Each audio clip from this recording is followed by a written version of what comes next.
Welcome in, ladies and gentlemen. Today, we have linked up with Glimpse HC, a Hull City fan and YouTuber, to discuss the Coventry vs. Hull City breakdown. We break down the team's transfer window, we break down the team's preseason, we talk about the embargo, we go through our score predictions, key players, and how we think the match is going to play out. Before we get into the video, I do just want to preface that this was recorded before the St. Pauli friendly, but in a way, I'm actually kind of happy that that happened because you're not going to hear me talk about what occurred that match with Cara Rushworth and with Kane Kessler-Hayden, but I also just think it encapsulates the true beauty of preseason football, just showing how quick an opinion can change on someone. And for the most part, mostly everything is accurate. Maybe there's one or two minor discrepancies. I know right now it's Monday afternoon. Milan Van Ewijk is in talks with Wolfsburg, so things may be slightly different than how we feel now, but it's just so funny to see that a 72-hour window can make such a difference with things.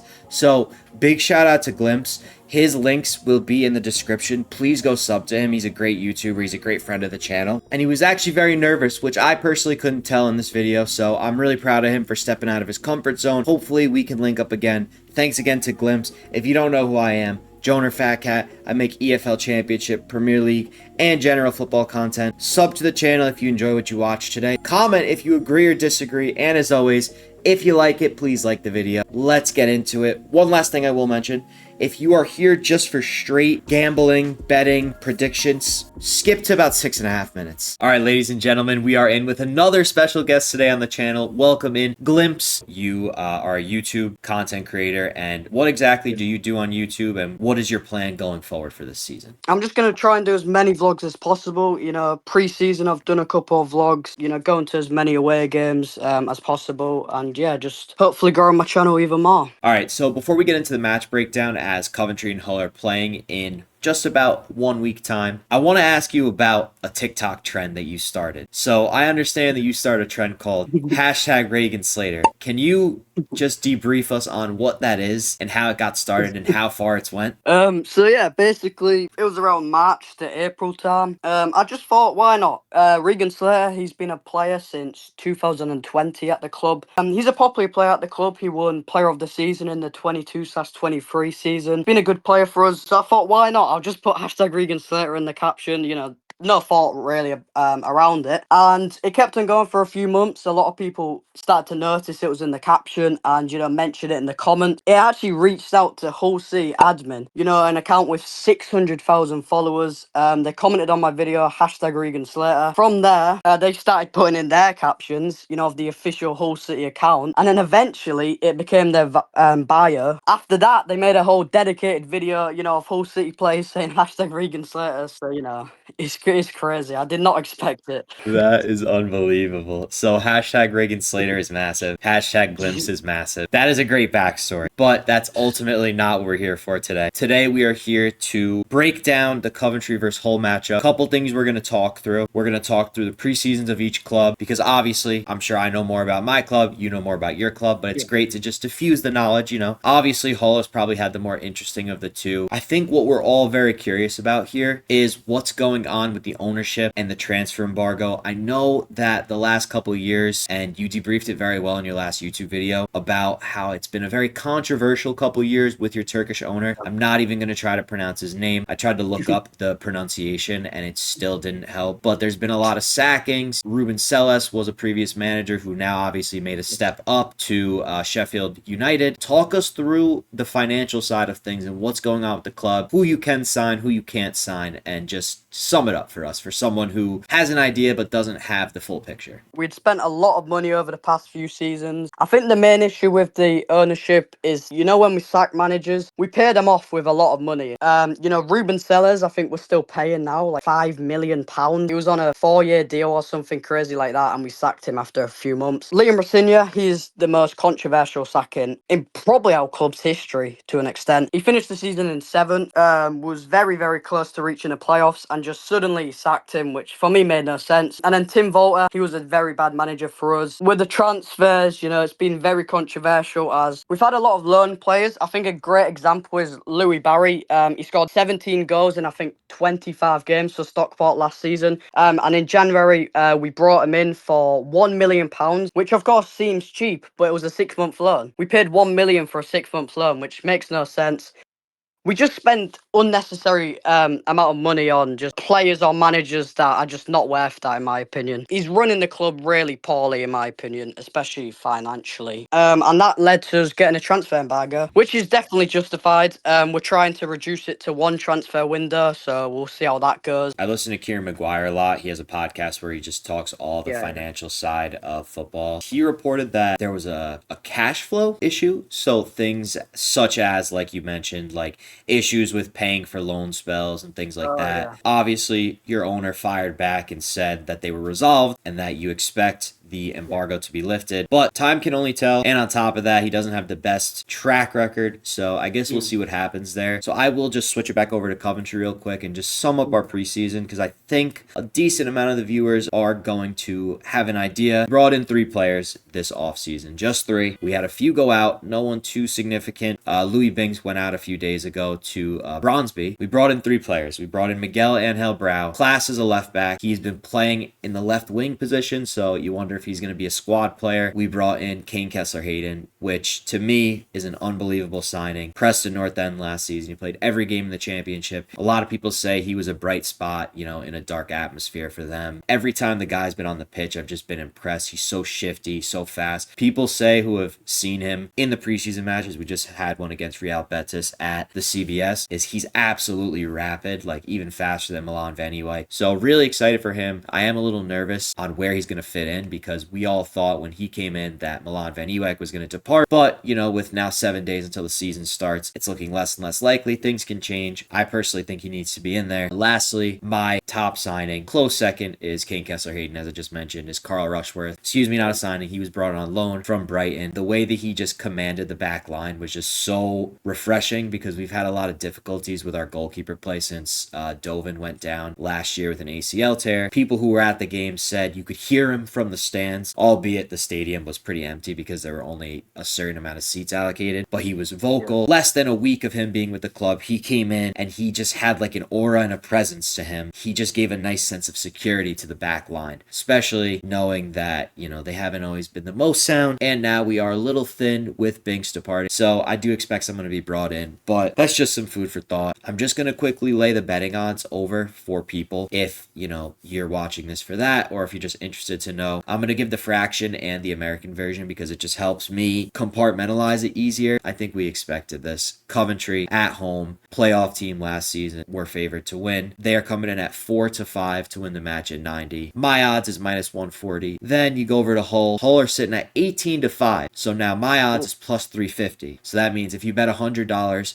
you would win $350, bringing back $450 total. Wow. So that's pretty heavy odds. And then lastly, the draw is a little bit less, 47/17, crazy, plus 260. So $10 will bring you back $36 in total. Pretty obvious which team is expected to win. It's the championship though at the end of the day, so we know anything is possible. You can see teams at the top losing to teams at the bottom. We saw it last season with Coventry when they went up against a ton of teams that were fighting for their life, and you know, they make it hard. So this isn't going to be an easy game by any means. I want to take it back over to you and Hull now. Can you just talk me through some key players for this match that you think can be difference makers, how they line up against Coventry, and just your general thoughts on, you know, let's just say 3 guys who can be huge difference makers and key players in this match. As everyone knows, we had a really poor season last season, finishing 21st, staying up on goal difference. So it's understandable that our players are not as good as Coventry's, obviously. My 3 key players, I would say Ivo Panda. He's the goalkeeper of Hull City. He won our Hull City Player of the Season last season, and he's one of the best keepers in the Championship. There's no doubt about it. The amount of saves he made last season was unbelievable. In fact, one of his best performances was against Coventry in March, I think. In that 1-1 draw. He won man of the match in that game. He did against Sheffield Wednesday and Bristol City also. He was very, very good last season and probably the main reason that we stayed up. And then the second key player I've got is Charlie Hughes, signed him for $3 million from Wigan in the 24/25 season. He was very, very good last season. Probably our second best player, I would say. You know, a very, very key player. Scored a 96th-minute goal against Sheffield Wednesday, which ultimately kept us up realistically. Very, very good centre-back. He's actually also recently been named our captain at just 22 years old. So clearly shows that he's a leader, you know, very strong at the back and definitely our key player in defence. Lastly, I've got a new signing, John Lustram. think I've said his name right, I can't lie. I'm not very good with pronunciations, but I will say one of Rangers' best players in the past 10 to 15 years, not even joking. In the 21/22 season, he was Rangers' key player in their Europa League run when they made the final. Very, very good player. Celtic fans hate him because of how good he is. Key player in midfield. I think he's going to start against Coventry, even though we signed him a few days ago. But yeah, we'll see. If he starts, I think he'll cause you some problems, in my opinion. And what formation do you expect Hull to be running on opening day? Ooh, it's a difficult one because we've got a new manager, so it's hard to tell. I know that's a poor answer from me, and realistically I should know, but I just don't know what to expect. When you've got a new manager and you just don't really know how their style is. The one thing I have noticed about our style is the fullbacks, they go more attacking. I think they'll get a lot of assists this season, which will definitely help us in attack. Okay. I really don't know. I know it's a poor answer from me. A new manager who's never even been in the English league before. It's hard to tell, really. I mean, last game we run a 4-2-3-1 against Sunderland, so maybe the same lineup. Not sure. Sorry. Seem to have worked well. But yeah, no, definitely a lot of question marks. I know when Frank Yeah. Lampard came in last season, they were trying a ton of different things. They tried 5 at the back. I think they may have tried 2 strikers when Haji Wright went down. So it might just be trial and error for you guys. I definitely could see them running the 4-2-3-1 if that is what had them Yeah. successful against Sunderland. So I guess we'll see on the day. But Yeah. that works as a segue over to us and Coventry. So I've got 3 key players. The first one, I am double dipping. I'll just quickly go over it again, is Carl Rushworth, because like I said, there were a lot of defensive liability issues at the goalkeeper position last year. So to have someone come in, even though he's young, even though he only came a week ago, he has a calming presence to him. He can play out of the back. He looked quite comfortable playing with the ball at his feet, which is something that we definitely were missing in the back half of last season. So I'm looking to him for just the ability to keep the team calm, allow us to play out of the back and not try to push forward too much and, just stay level-headed, because I think there's no question we're probably going to be holding a lot of possession. So a lot of possession means there's going to be a decent amount of play out of the back. And yeah, I think he is a key player. Second player, this one may be controversial to some, but it's going to be Victor Torp for me. Now, let me just give you a quick rundown if you're not familiar. Victor Torp is a center midfielder, probably an 8. He's not really a 6, not really a 10. He's a box-to-box midfielder. The definite guarantees in our starting lineup: Jack Radoni at the 10, Matt Grimes at the 6. In the preseason, we've seen one full-strength squad, and it had Ben Sheaf sort of playing as a double pivot with Matt Grimes. I've said this many times before. I don't think that can work. This isn't FIFA. FIFA, it's a great idea to have 2 super defensive minded players sit back and just create an absolute concrete box between you and your 2 center backs. But when you do that, you lose so much attacking prowess. And that's where I think Victor Torp can come in, and he can be a key player to help them play through the middle of the pitch and not sit back so far. Because if you look at Grimes' heat map, Grimes plays in between the center backs a lot of the time. And then Radoni's heat map has him as a half winger. So you see Radoni out on the wings a lot of times. So then you're leaving one man to essentially step in for 2 players that are out of position. So the only way that you can do that, first off, is to tell your 2 other center mids to reel it in a little bit. But you also just need someone who is a box-to-box player, can be trusted on the defensive side, maybe not as much as Sheaf, but he'll give his full effort. And then also on the offensive side, he can help with build-up play. He can help make short passes, kind of tactically move around. I definitely see us holding a lot of possession, as I mentioned. So I think Victor Torp is a good guy. He can put through balls through to whoever our striker is and just help keep us balanced, because you don't want to be too much defensive. You don't want to be too much attacking. So I think he's a good option to slot in there as our third midfielder. And I think he can be a difference maker in the match. I'll be disappointed if he doesn't start. If he doesn't start, I definitely reckon he'll get time maybe in the second half. But Victor Torp is my second key player.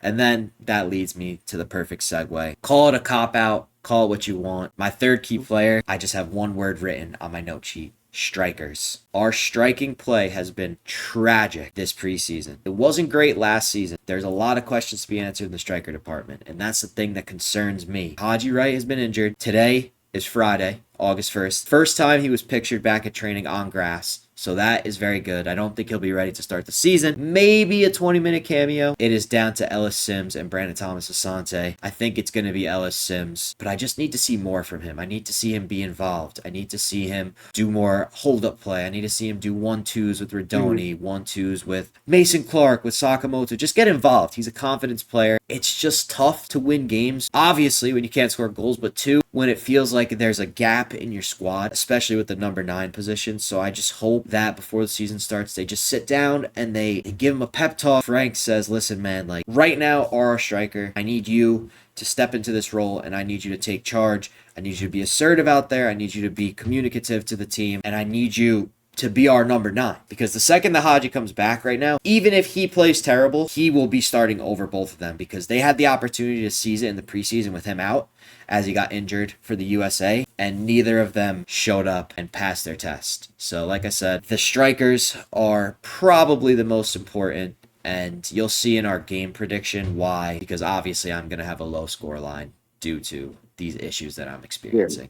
Which Coventry player do you think will cause Hull the most problems?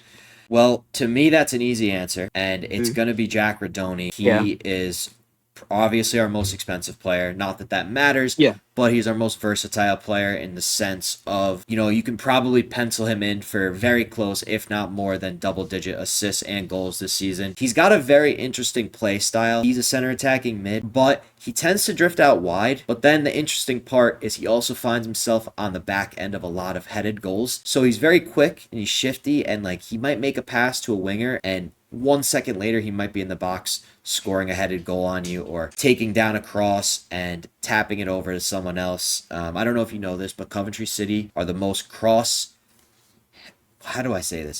City are the most cross heavy team in the championship. They were the only team to cross the ball over 1,000 times. No, I think I saw that in one of your videos.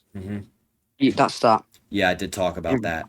So there's going to be a lot of pressure on your fullbacks, which I know you mentioned that you've seen tactically so far. They seem to be pushing forward. So, I know you have your hashtag Reagan Slater. So you have some sort of connection with the team. Maybe you start some hashtag, something along the lines of fullbacks stay back, because they're going to be busy on opening day for sure. Fair enough. With that being said, sorry for the yap. I tend to do that a lot. We are going to give our predictions and our goal scorers for this match, which are going to be 100% correct. Not betting advice, not financial advice. Glimpse, hashtag Reagan Slater. Start us off, my friend. I can guarantee you are not scoring more than 3 goals. I can guarantee it.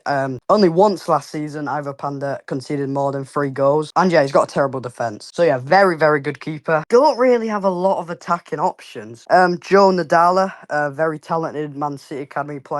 He'll probably start the game. Abu Kamara, we paid 5 million for him, but he's been a bit underwhelming. And Bellumi and Miller, both still out with an ACL, they are 2 wingers. So, yeah, that is very annoying. I feel like attacking-wise, we won't be great. But my score prediction is 1-1. I think the goal scorers will be Joe Nadala, the Man City Academy player. He's a winger.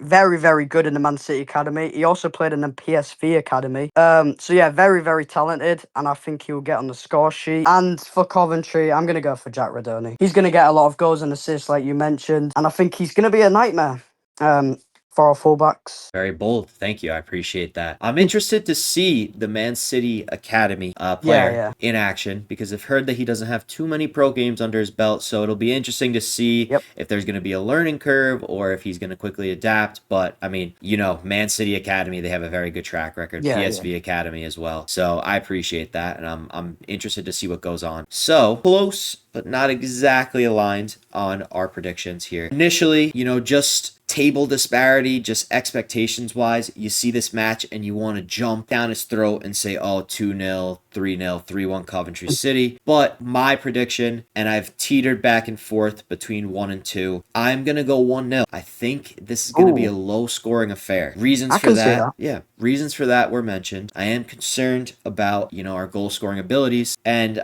I'm confident in our keeper, not the most confident in our center backs. Obviously, there are still 7 days. Things can change, but I think we will keep a clean sheet. We will get a goal from no one other than the boy himself, Mr. Jack Radoni. I'm hoping that Haji Wright can potentially make a cameo. I don't think a cameo will be enough for him to get on the goal sheet. I do also see a world where the game ends 2-0. due to 80th minute on, you see Hull maybe starting to try to go for it, and then they get caught out on the counter because Carl Rushworth has a Yeah. very good long throw. He's known to be very good in transition. But I think the safest bet for me is 1-0 to Coventry. Jack Rodoni goal scorer, and like you said, I think your keeper is going to have a pretty busy day. Not anything over the top, but yeah, I think it'll be a good match. Yeah, fun fact about Carl Rushworth, he was actually at Hull City last season, Yeah, I but he was saw more of a that. backup keeper for us. But he kept a clean sheet against Millwall, and he also saved 2 Doncaster penalties in the pen shootout in the FA Cup. So he was decent for us. So yeah, I think he's a solid keeper for you. And yeah, Yeah, it's interesting because he played a full season at Swansea 2 seasons ago, and then yes, he came to Hull and he ended up getting recalled. Is that correct? yeah. Ivor Panda was always going to be our starter. Mhm. I'm surprised that Brighton agreed based on Yeah. knowing that, because usually you see when Prem players loan out, they want some sort of guarantee or else they're going to pull him right back in. Yeah, maybe there was a guarantee at first, but then when Ivor Panda, got a game, they saw how good he was. Maybe. Hey, we got a lot of Yeah. high praise for him, so I'm looking forward to him this season. Yeah. Do you have any last minute add ons you want to talk about before we wrap it up? Not really. I do like your content. I think it's really good. I've watched a lot of your videos, and I will continue to watch a lot of your videos. Yeah, I think Coventry are gonna have a good season. Hull City, my prediction is 15th. Which I'll take definitely. Mhm. And yeah, keep Well, going with your content. Glimpse, just before we get out of here, where can people find your content? Just give us a refresher. I'd say the main place is YouTube. I've got a YouTube channel with 4,000 subscribers where I post a lot of Hull City vlogs, as I previously mentioned at the start. I've also got a TikTok with around 3,000 followers where I post pretty much daily. If you haven't subscribed, then feel free to, and of course, subscribe to Joda.